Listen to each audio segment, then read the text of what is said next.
The features of life. Xiefeng. August 16, 2005. The essence of life is a non-material structure with spirituality. To make life dynamic and expressive, its non-material essence must be embedded within a specific material structure with the help of energy.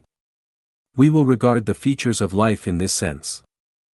There are 8 features of lives on Earth. They have form, consciousness, spirituality, vitality, birth, metabolism, death, transformation. Those things which have these 8 features are lives, those that do not, are not. Let us consider some examples. People are lives because they have forms which are visible, touchable, and occupy space. They have consciousness and are able to respond to changes in their objective material worlds and form ideas by perceiving messages from their eyes, ears, noses, tongues, and bodies, and transforming them into thoughts that guide their words and deeds. They have spirituality and souls are only its foundations. Things such as their yearning for better futures, revering the greatest creator, worshipping gods and Buddha, loving nature, and selfless devotion to humanity are expressions of people's spirituality. They have vitality so they can move, walk, sit, lie, work, and create. They experience birth, whether from their mother's womb or even by being cloned. They have beginnings. They have metabolisms which are illustrated by their processes of birth, childhood, young adulthood, middle-agedness, and old age. They die. Nobody lives forever and everyone has the same ending, death. They transform. According to the principle of the conservation of matter, human bodies absorb energy as they grow through life, but their flesh is absorbed by microbes after they die and is converted into other energy. From the perspective of eternal spiritual bodies, human spiritual entities are non-material informational structures, and after they die, they enter into the horizontal time domain and begin new rounds of a life cycle in another space-time dimension. Nobody would deny that people are lives, but what about livestock, wild animals, flying birds, and even fish? Needless to say, they are all life and have consciousnesses. Some may have doubts concerning their spirituality and transformations, but in fact, you can find that animals have spirituality if you observe and pay close attention to them. For example, dogs and cats like to win attention, parrots often imitate sounds, horses do not commit incest, dolphins play with people. All these phenomena prove the spirituality of animals. In addition, there are stories of animals showing gratitude, the tricks of circus animals, the strange attention-getting courtship rituals of animals, the noble, self-sacrificial spirit showed by some animals to avoid species extermination, and many others, all indicate that animals have spirituality. As for the transformations of animals after death, they only appear in the narrations and descriptions of myths and fictional stories.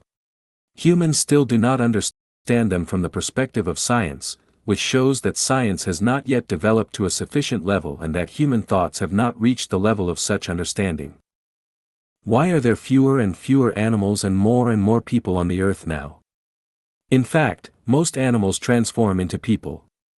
By analyzing people's habits, we find that some people are naturally cruel because they have transformed from tigers, wolves, leopards, and other carnivores. Some are timid because they have transformed from small herbivorous prey species. Some are naturally stubborn but loyal and reliable because they have transformed from cattle, sheep, and other livestock. Some are born cunning because they have transformed from foxes. Some are born clever, good at temporizing, and flattering, because they have transformed from domestic dogs. Then, what about the insects and microorganisms, henceforth called microbes? Of course, they are lives, too. About the spirituality of insects, please read The Entomological Memories, written by the famous French entomologist, Henri Fabre. This 10-volume, 400 million-word monograph is filled with lively, vivid descriptions about the spirituality of many insects. In fact, if we observe carefully, dung beetles shaping manure into balls to carry home, the tacit teamwork of ants and bees, and the movements and skills of flies mating, we find that insects certainly have spirituality. As for the transformations of insects and microbes after death, they all belong to another space, world. Though insects and microbes are closely related to people, the nature of their lives is extremely different from ours. There are no transformations between them and us, that is, people will not become insects or microbes nor vice versa. Now let us consider whether plants have spirituality or not. I will start by referring to some instances from an article on the web. Lagerstroemia indica plants in the Nanhua Temple on Tiantai Mountain have leaves and branches that actually swing when people touch them. Mimosa draw their leaves back when they are touched. Dancing grass is so named because it has small leaves that keep dancing after the wind stops blowing. During the war against Japan, a large number of bamboos around China bloomed suicidally. The bamboo would die soon after blooming white flowers. During the late 1980s, after the Jianghuai flood in the spring, the local bamboo also flowered, which predicted the summer floods and proved the local proverb that says, "Floods will come when bamboos bloom flowers." Clivia never bloom around troubled or inharmonious families but do bloom in advance to announce good news and when happy events coming. Oaks will blow themselves up when loggers come and carrots will quiver in fear when rabbits enter their fields. Ammeters have shown that tequila plants with palm shapes react to people's psychological feelings and even trace their owners' daily feelings of safety, danger, joy, and anger. If plants that are fond of light are planted in dank places, they become disgruntled and do not grow well, but if ombrophyte are planted in sunny places, they will become frustrated and even die. Some plants release poisonous gases. Evening primrose can make hospital patients with hypertension and heart diseases feel uncomfortable, and some plants can make the people whom they dislike become allergic and fall ill.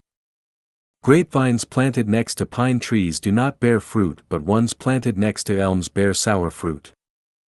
We have found that plants will burst into tears and release angry biowaves when a branch is broken, but will flourish and release joyous biowaves when we water them, fertilize them, care for them, play music for them, and talk to them. Giraffes prefer a particular tree which can release toxic gases within a few minutes after they begin to eat them to force the giraffes to stop eating and go away. In myth novels, plants, especially flowers, possess human-like spirituality, and they are even regarded as fairies descending from the upper world. In short, plants have spirituality. They have languages, emotions, memories, thoughts, induction, and all the features possessed by people. Plants protect us when we cherish them but punish us when we harm them. Can plants be transformed into other lives after death? Yes.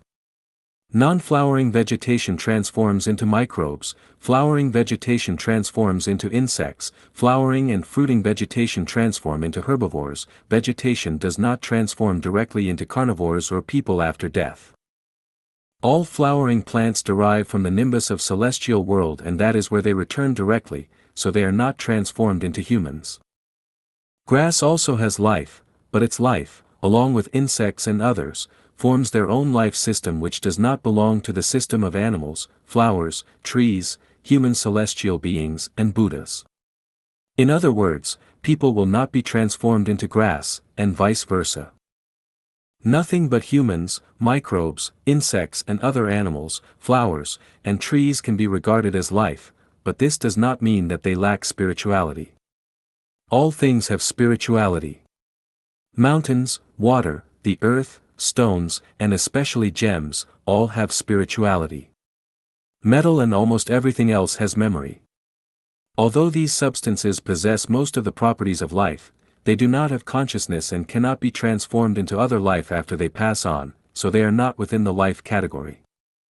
What about invisible super-celestial beings, Buddha, gods, devils, ghosts, and others who are of the spirit world?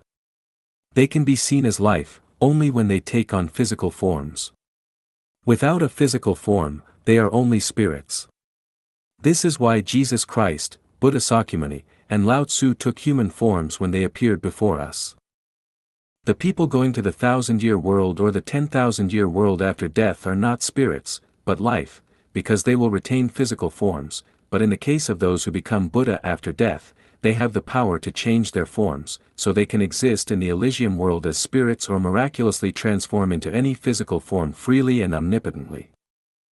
In short, we should distinguish between life and non-life with those 8 features listed above. Anything that has them is life, and anything that does not, is not.